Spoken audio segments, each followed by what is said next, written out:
Hi guys, आज आप लोग के आईसीएसई बोर्ड के रिजल्ट आउट हो चुके हैं। अगर आप क्लास 10th में या क्लास 12th में हैं तो आपने अपना रिजल्ट चेक कर लिया होगा। अगर इन केस आपके रिजल्ट में कहीं से भी कंपार्टमेंट लग गया है या आप मार्कशीट में मतलब फेल डिक्लेयर कर दिया गया हो, तो आपके पास ऑप्शन होता है आप वापस से आईसीएसई बोर्ड से कंपार्टमेंट एग्जाम्स क्लियर करने के लिए, या आईएससी बोर्ड में हो तो आपका जो है कंपार्टमेंट के लिए एग्जाम्स देना पड़ता है एंड देन ये क्लियर कर लेते हो। बट इन केस फेल हो गए हो तो आपके पास ऑप्शन रहता है कि आप अगले साल वापस से आईसीएसई बोर्ड से एग्जाम दे दो एंड देन वो क्लियर कर लो। ठीक है, इस बार का अगर देखा जाए तो क्लास 10th में ऑलमोस्ट 2.5 लाख बच्चे अपियर हुए थे, जिसमें से कुछ स्टूडेंट जो है 1200 के आसपास स्टूडेंट जो है वो अनसक्सेसफुल मतलब फेल डिक्लेयर किए गए। बाकी जो क्लास 12th में अगर देखा जाए तो ऑलमोस्ट 1 लाख के आसपास बच्चे अपियर होते हैं, जिसमें से 2000 के आसपास स्टूडेंट्स का रिजल्ट जो है कंपार्टमेंट या एसेंशियल रिपीट में आ गया, मतलब फेल हो गया। ठीक है, तो आप अपने रिजल्ट्स यहाँ से करते हो। बट इन केस अगर आपको लगता है कि आपका रिजल्ट बेहतर नहीं आया है, आप इम्प्रूवमेंट करना चाहते हो, लेट से 75 प्लस चाहिए आपको, जो जेई के लिए क्राइटेरिया रहते हैं, तो उसके लिए भी आपके पास ऑप्शन रहता है, वो आप कर सकते हो। आपको मैं बता देता हूँ कैसे करना है। आप चाहो तो आईसीएसई बोर्ड से ही वापस से पेपर कर सकते हो, या आपके पास एक ऑप्शन होता है एनआईओएस बोर्ड का। एनआईएस बोर्ड से आप चाहें तो पांचों सब्जेक्ट्स का वापस से एक इम्प्रूवमेंट एग्जाम कर सकते हो, जो कि नेक्स्ट ईयर होगा। बट इन केस अगर आप फेल हो चुके हो, लेट से आपका 2 सब्जेक्ट में फेल हुए हो, 2 सब्जेक्ट में कंपार्टमेंट है, तो आप क्या कर सकते हो, बाकी जो 2 सब्जेक्ट्स है उसके नंबर ट्रांसफर करके, जिसे हम लोग बोलते हैं टीओसी, इसको ट्रांसफर करने के बाद से केवल एक सब्जेक्ट का और इसमें से और 2 सब्जेक्ट ये वाला मिला के केवल 3 सब्जेक्ट का आप पेपर दे सकते हो। अब ये पेपर दे देते हो तो एनआईएस बोर्ड आप लोग के लिए जो है एक रिजल्ट अलग से डिक्लेयर करता है, जिसमें वो पांचों सब्जेक्ट रहेगा।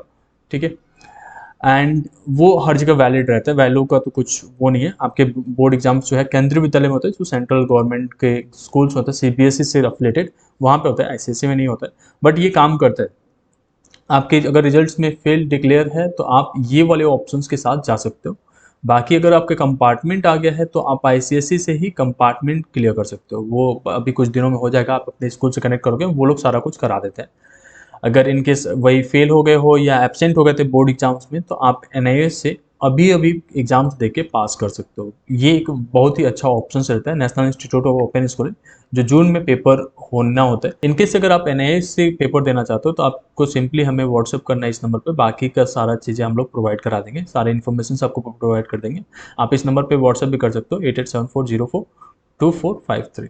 ठीक है, यहाँ पे व्हाट्सअप कर दीजिए, या आप जो है डायरेक्टली डून वेबसाइट पे जाके ज्वाइन कर सकते हो, वहाँ से हम आपको खुद ही कॉल कर लेते हैं एंड देन आपको सारा प्रोसेस बता देते हैं कि कैसे कैसे आपको मूव करना चाहिए। बाकी इनकेस अगर आपके 75% से कम आ गए हैं तो आपको इस केसेस में इम्प्रूवमेंट के लिए जाना होता है, और इम्प्रूवमेंट आपका जो है अब नेक्स्ट ईयर होगा।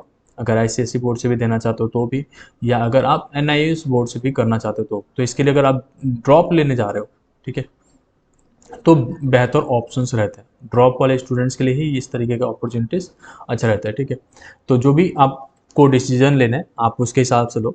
बोर्ड एग्जाम जो एनआईएएस का होता है, ये एनआईएएस के पैटर्न से रहेगा, बट आपके आईसीएसई से काफ़ी ज़्यादा सिमिलर रहते हैं, मतलब मैच करता है, आईसीएसई हो या आपका आईएससी हो। ठीक है, सिलेबस पैटर्न सेम रहता है। इसमें एनएएस में बस एक ही चीज़ है कि आपके आईएससी में क्या होता है, 11th के अलग एग्जाम्स हो चुके थे, 12th के अलग हो चुके थे। बट इसमें 11th का भी थोड़ा सा पोर्शन पूछा जाता है, प्लस 12th का भी होता है, और इस बेसिस पे आपके जो है एग्जाम्स के रिजल्ट डिक्लेयर होते हैं। तो ऐसा रहता है कि इसमें 11th का जो भी पोर्शन पूछा जाता है, तो वहाँ पे 12th का भी पोर्शन है, तो ये दोनों मिला के ही पेपर आपका 100 या 80 जो प्रैक्टिकल्स के हिसाब से बनता है, तो वो होगा। ठीक है, अब इसमें से आपको स्कोर करना पड़ता है पासिंग मार्क्स, और पेपर में ऐसा है कि अगर 11th में थोड़ा सा कवर कर रहे हैं तो 12th का कुछ कुछ पार्ट रिमूव भी कर दी जाती है। तो उसको लेके परेशान नहीं होना, बहुत ही ईजी रहता है। हम लोग सारा सिलेबस वगैरह प्रोवाइड कर देते हैं, आपको नोट्स वगैरह प्रोवाइडेड होता है, आपको लेक्चर्स वगैरह प्रोवाइड कर देते हैं जो इंपॉर्टेंट रहता है। तो ये सारी चीज़ें हम लोग देने के बाद से आप इजीली क्लियर कर लेते हो अगर एग्जाम्स में आपका कुछ लगा हुआ है क्रॉस वगैरह। बाकी आप एक बार कनेक्ट करोगे तो आपको खुद ही समझ में आएगा whether you have to pursue with it और नॉट। ठीक है, होप इन डेट आपको ये वीडियो इन्फॉर्मेटिव लगा होगा। Thank you so much.